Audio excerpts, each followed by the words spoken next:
Culto de Doutrina e Edal. Segundo Marcos,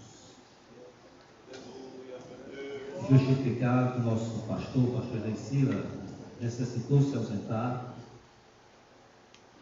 mas está tudo bem, e nos pediu para concluir o estudo que ele iniciou aqui, em Marcos, capítulo 13, versículo 33. Ele iniciou sobre o olhai, quinta-feira passada vigiai, e hoje concluir com o orai. Amém? Vamos ler então Marcos 13, a partir do versículo 32. Marcos 13, 32 a seguir. Diz assim a palavra do Senhor. Aleluia. Mas daquele dia e hora ninguém sabe, nem os anjos que estão no céu, nem o Filho, senão o Pai. Olhai, vigiai e orai, porque não sabeis quando. Olhai, vigiai.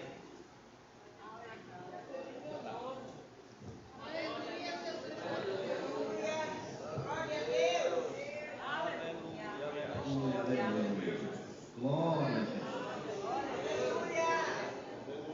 Vamos repetir, Marcos 13, 32. Mas daquele dia e hora ninguém sabe, nem os anjos que estão no céu, nem o Filho, senão o Pai.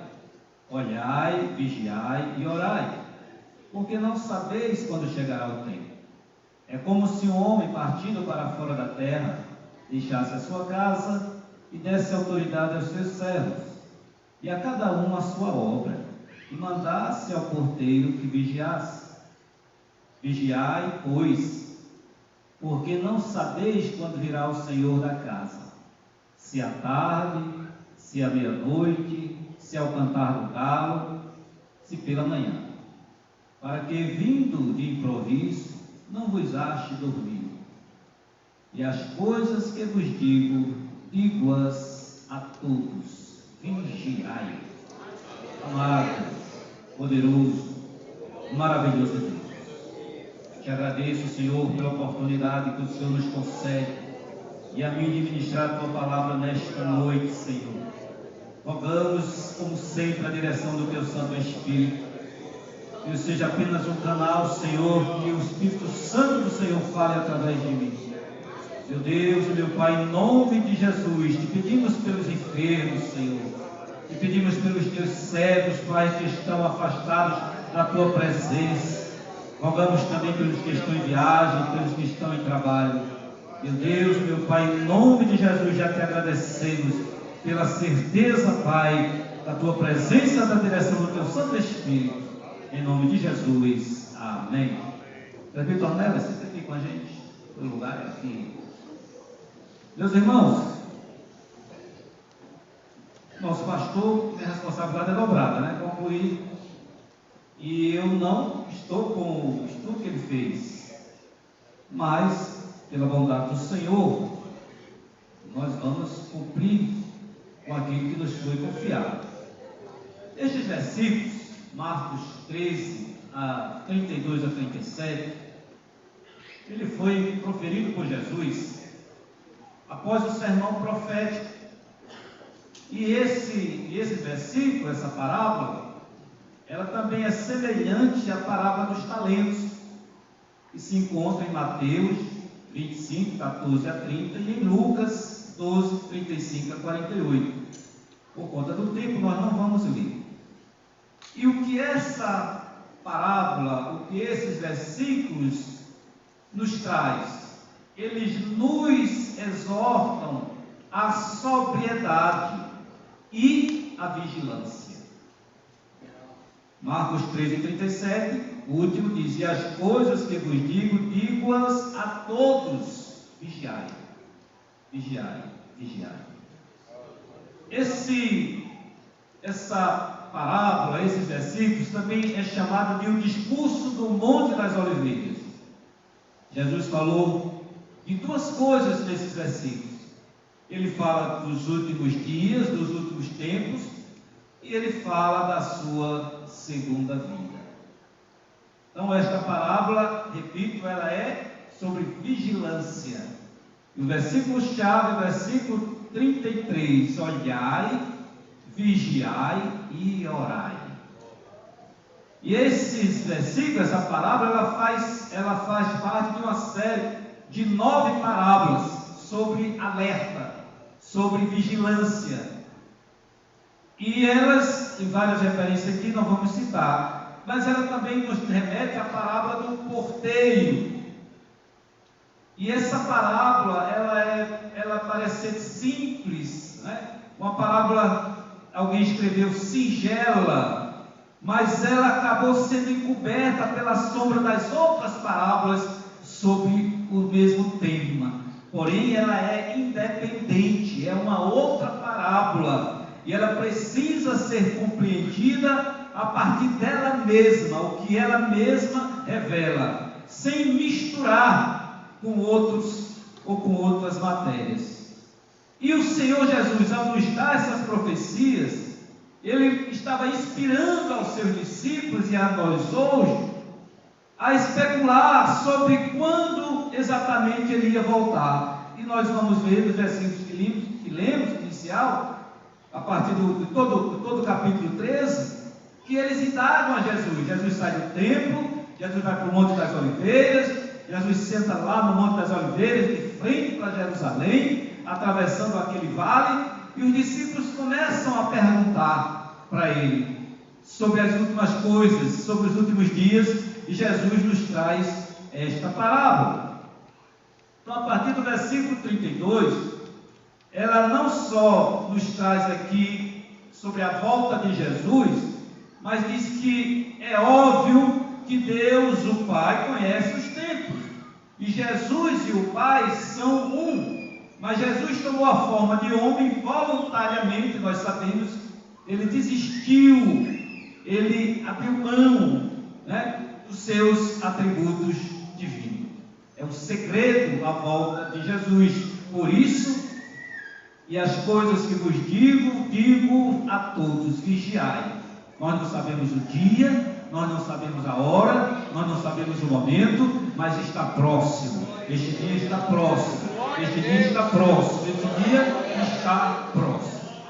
Então, o ensino que Jesus nos traz não é para fazer cálculo, não é para profetizar quando é que Jesus vai voltar, não, mas é para nos ensinar a estarmos alerta, é para nos alertar. Daí ele repete sobre a vigilância, sobre a oração, que é o que nós vamos concluir nesta noite. Então, a parábola do dono da casa, né, 34 a 35, está definindo sobre vigilância, e não como abandono. Não foi abandonar as responsabilidades. Nós não vamos abandonar a responsabilidade, mas nós vamos fazer fielmente o cumprimento dessas responsabilidades que o Senhor nos passou. 1 Coríntios 3, 13 e 15, 2 Coríntios 5, 10, que fala do tribunal de Cristo, e a 1 Coríntios 3, 13 fala das obras, né? Então nós vamos sim prestar conta, nós vamos sim responder por aquilo que foi posto em nossas mãos, por aquilo que nos foi nos dado em responsabilidade. O teólogo Ed Israel escreveu: a igreja do Novo Testamento tomou as feições que lhe foram dadas pelo Senhor e Mestre, e o que mais exerceu uma influência sobre ela foi o fator indeterminado da sua volta. Não sabemos quando Jesus vai voltar, mas temos certeza que Ele vai voltar. Daí, pelo menos 9 parábolas só neste tema, de nos alertar. E outro escritor também chamou essa parábola, chamou esses versículos de um pequeno apocalipse. E ele diz que foi um discurso assim chamado muitas vezes, como um pequeno Apocalipse, não especulando, mas tendo a finalidade de nos permitir ver o futuro, está nos trazendo a interpretação através do presente para o que virá para a igreja no futuro. Então, como é que nós podemos dividir aqui? Essas coisas nós podemos destacar. Primeiro, o Senhor certamente voltará. Versículo 36.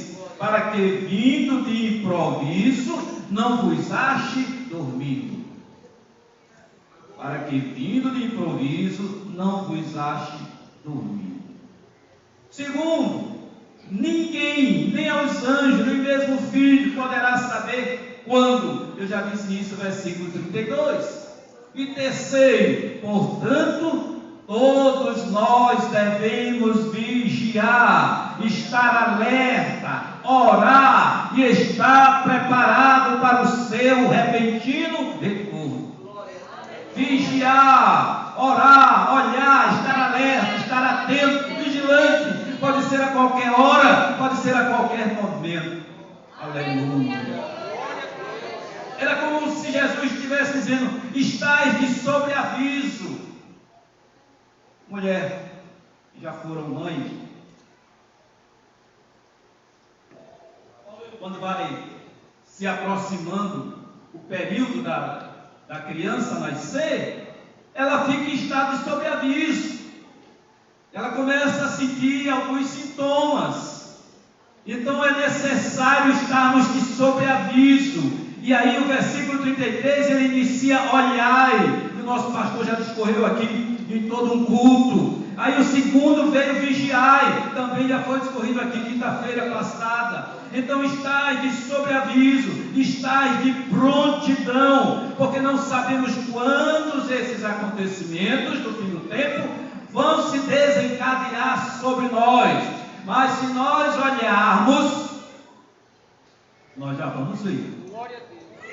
Se nós olharmos o cenário, se nós olharmos o que está acontecendo no mundo, se nós olharmos o que aconteceu nos últimos 2 anos, está cada vez mais próximo. Então aqui ele traz uma advertência aos crentes: está de sobreaviso, está de olhos abertos, tomar cuidado, ser vigilante, está ocupado com as coisas de Deus, está fazendo as coisas de Deus, está em obediência à palavra de Deus. Aleluia. Repito, é um chamado a permanecer desperto, alerta, atento a qualquer perigo que está se aproximando de nós.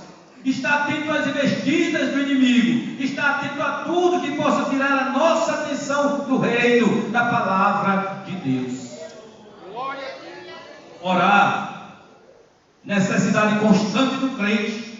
Orar, orar, orar, obter com a oração assistência divina, obter com a oração instrução divina, resposta divina, orientação divina. Estávamos aqui ontem na mini vigília, estávamos orando, estávamos falando com Deus, estávamos ouvindo Deus, estávamos apresentando a Deus as nossas petições, estávamos apresentando súplicas a Deus. E ele detalha aqui que o porteiro vigiasse. Que o porteiro vigiasse. Jesus mesmo na parábola do pastor João 10,3, ele disse que ele é o porteiro, a porta. A este o porteiro abre e as ovelhas ouvem a sua voz, chama pelo nome as suas ovelhas e as traz para fora.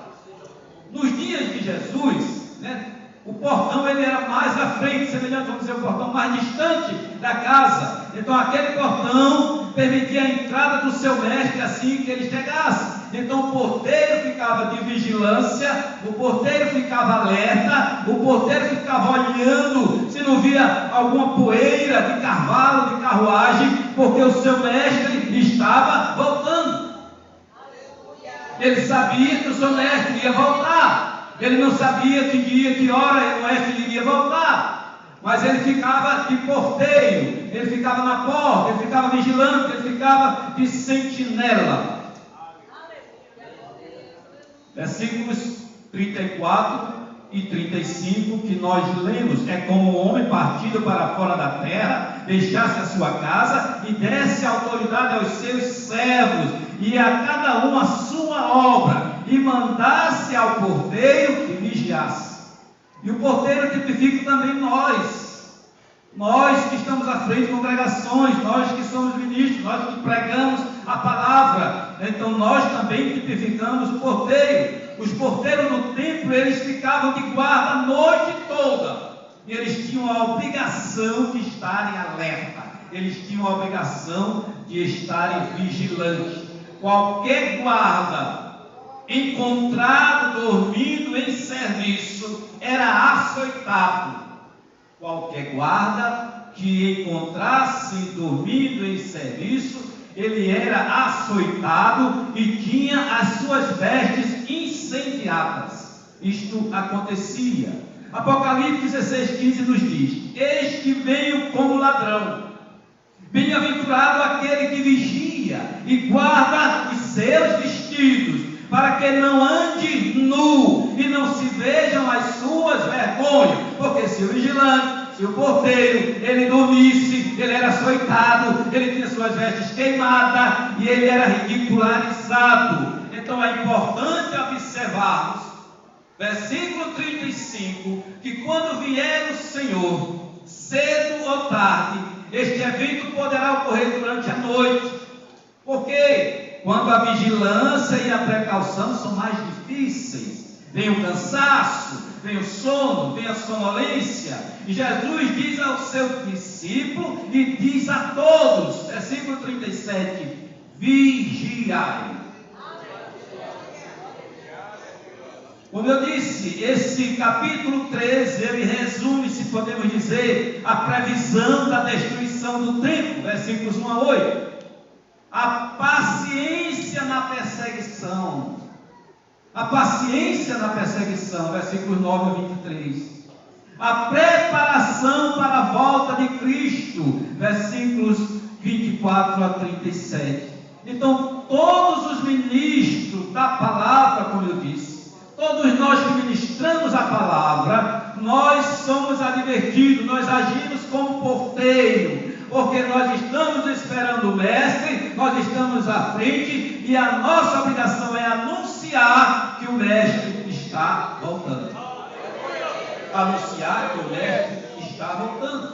Então, como eu disse, a noite é mais difícil. Então aqui ele faz alusão a 4 vigílias. Nós vimos aqui: vigiai, pois, porque não sabeis quando virá o Senhor da casa, se à tarde, se à meia-noite, se ao cantar do galo, se pela manhã. E o interessante é que mostra sempre o final da vigília. Aqui as 4 vigílias romanas. Aí eu faço uma reflexão: nós que viemos à vigília ontem, embora tenha sido uma mini vigília, como foi que nós nos sentimos de manhã?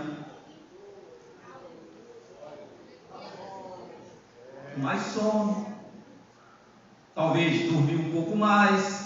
Interessante, ele traz no final de cada vigília. Então o risco é maior, o risco de não perceber. Então cuidado, o nosso grande esforço deve ser no sentido de quando o Senhor vier, não nos encontre confiados, agradando a nossa concupiscência, em conforto, na preguiça, despreocupado em relação à nossa obra, ao nosso dever. A nossa obra e o nosso dever, aquilo que o Senhor colocou em nossas mãos, é tamanha responsabilidade da vigilância, do estar alerta, do estar observando.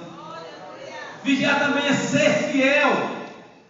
Vigiar é atentar para aquilo que o Senhor põe em nossas mãos e sermos fiel àquilo que o Senhor nos ordenou. Eu trouxe aqui ainda um paralelo com a igreja. Nós sabemos que Deus escolheu um povo a partir de Abraão, e esse povo não correspondeu.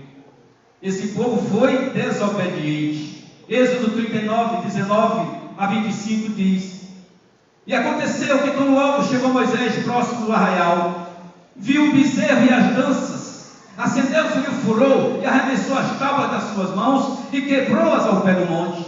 e tomou o bezerro que tinha feito e queimou no fogo moído, até que se tornou em pó, e o espargiu sobre as águas, e deu a beber aos filhos de Israel.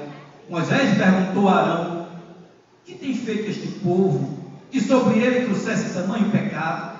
Então respondeu Arão: não se acenda a ira do meu Senhor, tu sabes que este povo é inclinado ao mal. E eles me disseram: faze-nos deuses que vão adiante de nós, porque junto a este Moisés, o homem que nos tirou da terra do Egito, não sabemos o que lhe aconteceu. Então o porteiro, Arão era o porteiro, Arão respondia. Moisés estava no monte e ele se deixou levar pelo povo. Ele não foi fiel, ele não olhou o ambiente, ele não vigiou.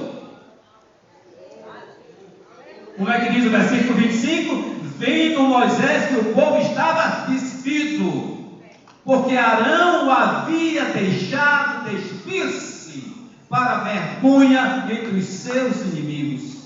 E qual é a atitude de Moisés? Qual é a atitude de Moisés diante desse fato? A partir do versículo 26 do mesmo Êxodo 32. Moisés faz uma pergunta muito interessante, e ali estavam as 12 tribos. Quem é do Senhor? Pôs-se Moisés na porta: quem é do Senhor, venha a mim. Então se lhe ajuntaram só quem? Só os filhos de Levi, uma tribo. E ele finaliza: porquanto Moisés tinha dito: consagrai hoje as vossas mãos ao Senhor, porquanto cada homem será contra seu filho e contra o seu irmão. E o que eu quero dizer, trazendo esse versículo: vigiai, vigiai, vigiai, vigiai, orai.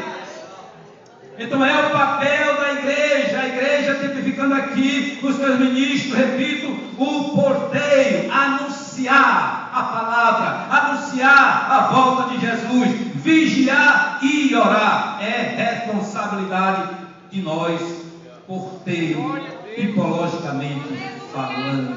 Aleluia.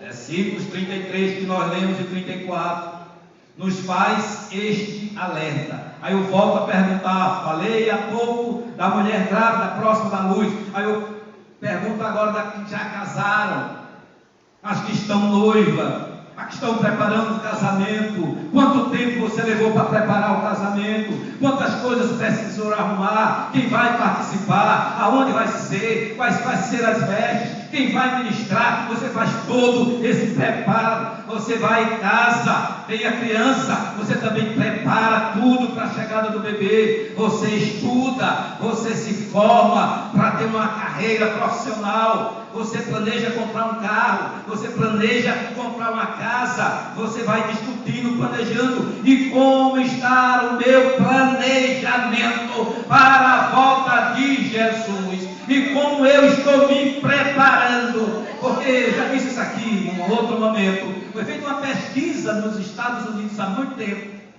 Isso inclusive saiu no Mensageiro da Paz, perguntando a ministros, e muitos, se não me falha a memória, 76%, como se dissesse: não, espera mais um pouquinho para Jesus voltar.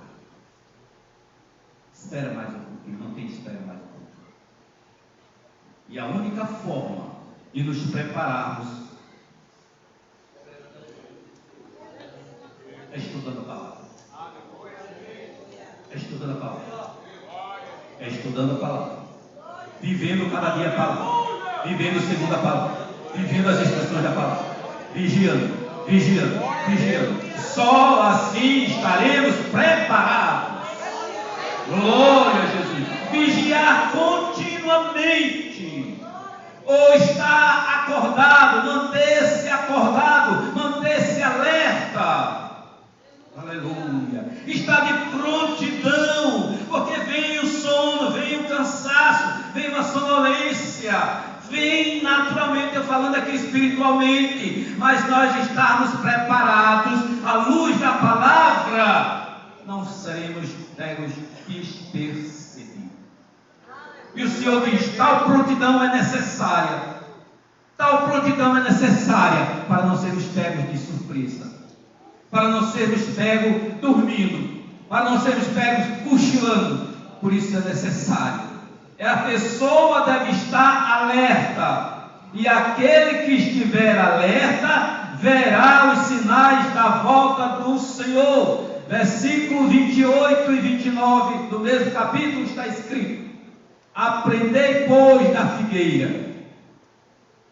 Aprendei, pois, da figueira. Quando já o seu ramo se torna tenro e brota folhas, bem sabeis que está próximo o verão. Assim também vós, quando virdes sucederem estas coisas, sabeis que já está próximo a porta. A figueira significa Israel. Israel, a figueira floriu há 76 anos, novinho, mas são sinais, é o olhar. E por falar em Israel, além de tipificar aqui, nesse versículo figueira, é onde deve estar o olhar da igreja também. É onde deve estar o olhar da igreja também. Nós vamos ver mais adiante. Então, todo esse capítulo 13 de Marcos está nos dizendo como viver, como seguir a vida de crente, como fazermos as obras do Senhor. Para quê? Para a vinda do Senhor, para estarmos prontos para a vinda do Senhor. Aí eu coloquei aqui primeiro: não nos deixemos confundir por declarações confusas, nem interpretações vãs. Versículos 5 e 6. Não devemos temer falar com outros de Cristo, não deve nos importar o que possam nos dizer, mas devemos fazer, anunciar, falar de Jesus. Versículos 9 a 11.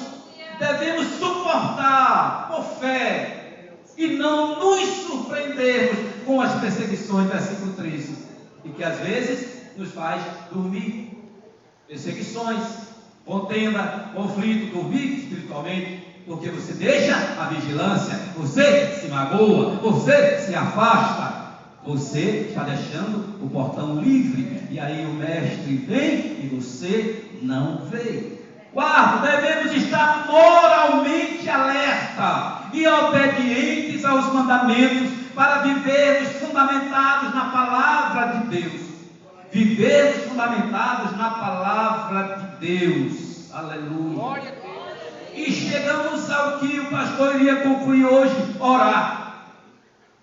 Versículo 33. Olhai, vigiai e orai. Olhai, vigiai. Eu trouxe dois exemplos aqui de oração. A oração de Jabes, está lá em 1 Crônicas 4:10. Jabes invocou a Deus, o Deus de Israel. Jabes sabia o que Deus havia feito por Israel. Salmo 106. Então a minha oração, eu sei quem é Deus, eu sei o que Deus fez na minha vida, e eu sei o que eu estou falando para Deus. Primeiro, porque Ele já me conhece, Ele já sabe até os meus pensamentos que ainda não vieram à mente. Jabes sabia que as orações de Moisés muitas vezes eram atendidas. Jabes sabia que Deus era salvador. Jabes sabia que Deus era libertador. Jabes sabia que Deus era o ajudador de Israel em todas as suas necessidades. E de nós, igreja do Senhor, sabemos. Jesus nos libertou, Jesus nos salvou, Jesus é o nosso ajudador. Jabes sabia que Deus fez uma aliança com Israel. Levítico 26, 9 a 13. Nós sabemos, nós fomos alcançados. Aí Jabes traz 4 pedidos. A oração é uma petição a Deus, a oração é um diálogo com Deus, a oração é falar com Deus. Tem a súplica. Então o que é que Jabes pediu? Jabes suplicou uma bênção. Jabes se espelhou lá em Jacó, Gênesis 32, 26. Jabes pediu um alargamento das fronteiras de Israel. Jabes habitava na terra prometida, mas ainda havia muita terra a ser conquistada. Jabes suplicou por direção divina. Jabes suplicou por proteção contra o mal.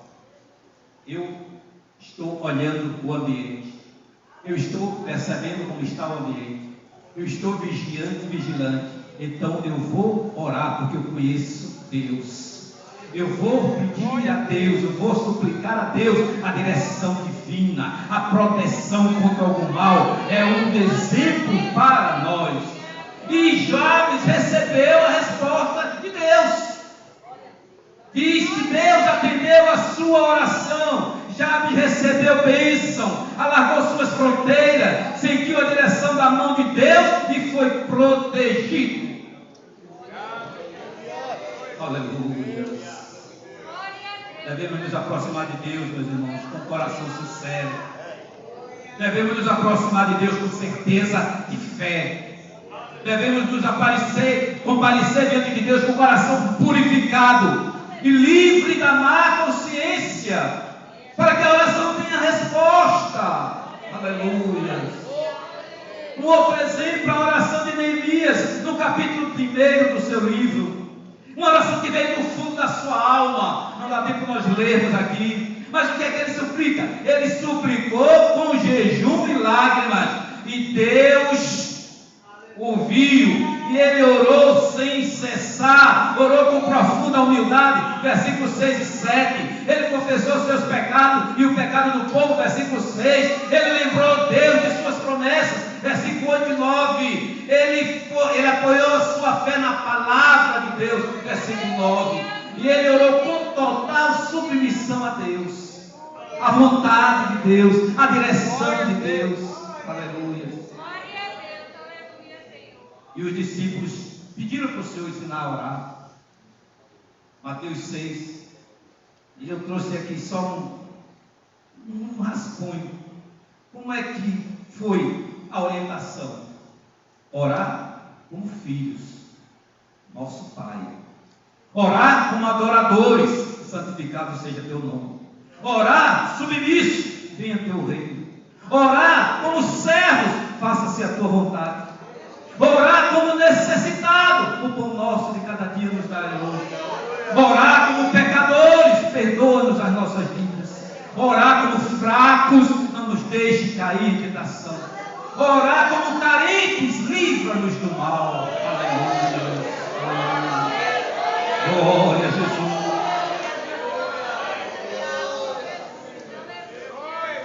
Orar. Precisamos de orar. É o combustível do crente. E a igreja me permite, eu vou ler literalmente um texto que eu trouxe.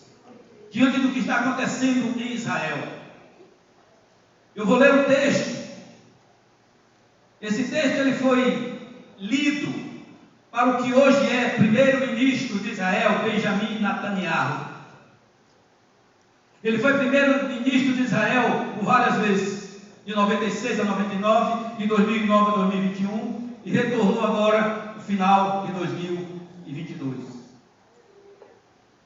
Um jornalista que era conselheiro dele, conselheiro político dele, chamado Michael Feld, ele diz para Netanyahu, ele passa para ele publica no jornal Jerusalém Post um artigo sobre a melhor arma defensiva de Israel. Ele escreve no jornal, esse jornalista Michael Feld, que era conselheiro político do primeiro-ministro de Israel, e o título era A Oração de Deus a Israel. Aí ele publica o seguinte, eu vou ler na íntegra. Parece que as notícias não nos deixam em paz. A cada hora ouvimos sobre novos atentados, novas vítimas, mais lágrimas e mais derramamento de sangue. Tornamos-nos dependentes do rádio e da TV, como um alcoólatra da bebida, completamente atordoados por tantas informações, mas mesmo assim, incapazes de fugir de sua influência inclemente. Parece que a cada dia cresce o perigo a que Israel está exposto. E cresce nosso desespero. Todos nós queremos ajudar, queremos mudar alguma coisa em favor do nosso povo nessas horas críticas, mas falta-nos qualquer ideia do que poderíamos ou deveríamos fazer. A melhor defesa de que Israel dispõe é o poder da oração, e é chegado o tempo de usarmos essa arma com todo o nosso empenho e firmeza. Isso pode soar como algo arcaico aos ouvidos modernos, ou simplista demais, mas as soluções modernas falharam vergonhosamente nos últimos anos. A diplomacia e as manobras de Estado nos conduziram à beira do precipício. Apesar de toda a nossa avançada tecnologia e do destemor militar da nossa nação, Israel parece incapaz de sair do beco sem saída em que se encontra. Talvez tenha chegado a hora de nos desfazermos de todo o cinismo e de todas as reservas, passando a fazer aquilo que as pessoas sempre fizeram nas horas de angústia: dirigir-se ao Pai nos céus pedindo por ajuda. Os palestinos declararam publicamente que todos os judeus são alvos potenciais. A Frente Popular para a Liberação da Palestina, cujo líder foi morto por Israel recentemente, avisou: as chamas vão atingir os sionistas judeus em qualquer lugar, o que já foi cumprido parcialmente. Isso significa, em última instância, que todos nós que apoiamos Israel tornamos-nos soldados na luta pela salvação do Estado de Deus. E assim como não existe ateus dentro das trincheiras, também não deveria haver lábios que permanecem mudos perante a batalha. Israel devia iniciar uma campanha internacional, uma operação Escudo de Davi, que unisse judeus, cristãos e membros de outras religiões para orarem pela causa do país. O livro dos Salmos, escrito pelo rei Davi, sempre foi uma das mais eficazes armas no arsenal espiritual de Israel. É chegada a hora de tirar o pó dessa obra poderosa e de fazer soar ao redor do globo terrestre suas palavras de consolo e de socorro. Em sinagogas, igrejas e locais de culto, deveríamos orar regularmente, lendo salmos específicos relacionados à causa de Israel, o que poderia ter seu ponto culminante no Dia Internacional de Oração, junto ao Muro das Lamentações. Dezenas ou até centenas de milhares de vozes, levantando-se ao mesmo tempo pelo mundo inteiro, ecoarão não apenas nos centros do poder como Washington ou Moscou, mas, e isso é o mais importante, terão seu eco também no céu. Em contraste com diversas outras atividades, a oração é algo que cada um de nós pode fazer. Ela não custa dinheiro, não exige tempo e permite que cada um se expresse da maneira pessoal, individual que saiba fazer. E a oração tem o poder de nos unir, mesmo que seja por apenas um instante, em uma experiência solene e significativa, que ultrapassa as nossas limitações pessoais e nos aproxima uns dos outros como intercessores pela causa de Israel. Sem dúvidas, os críticos irão zombar dessa sugestão, talvez com a afirmação de que orar é sinal de fraqueza ou de desespero. Mas quando um povo está contra a parede, ou em nosso caso, de costas para o mar Mediterrâneo, nenhuma sugestão deveria ser descartada precipitadamente. O fato é que na década que passou, temos uma chance aos políticos e eles falharam. Agora é chegado o tempo de darmos uma chance a Deus, pois, contrariamente aos políticos, podemos confiar que Ele cumpre a sua palavra. Devemos lembrar que essas palavras foram escritas por um judeu. Aqui já terminou, o comentarista disse. Devemos lembrar que essas palavras foram escritas por um judeu que não conhece Jesus como Messias. Mas elas não são animadoras? Deus usa o conflito com os palestinos para que Israel comece a buscá-lo. Apesar de suas grandes conquistas na ciência e na tecnologia, Israel parece incapaz de acabar com os distúrbios e os atos de violência por parte dos palestinos. Será que essa situação é dirigida por Deus para fazer com que o povo judeu comece novamente a ler a Bíblia e a orar? Existem muitos judeus que oram fervorosamente, mas muitos que não fazem mais isso. Deus quer que todos se voltem para Ele. Esse texto, por incrível que pareça, lido para Benjamin Netanyahu, antes dele estar atualmente como primeiro-ministro. Sabe que ano foi escrito esse texto? Novembro de 2001. Novembro de 2001. Está publicado na revista Notícias de Israel. Ou seja, é tão claramente para hoje, é tão real para hoje, que se eu não dissesse a data, você pode baixar www.betshalom.com.br. Seria para hoje. Ele leu esse texto para o então atual ministro Benjamin Netanyahu em 2021, quando ele saiu, primeiro-ministro, ele perdeu, ficou um tempo fora e retornou. nesse período, ele leu essa mensagem linda que foi escrita por Will Malvo, que é o fundador do ministério Chamada da Meia-Noite. Ele morreu em 1992.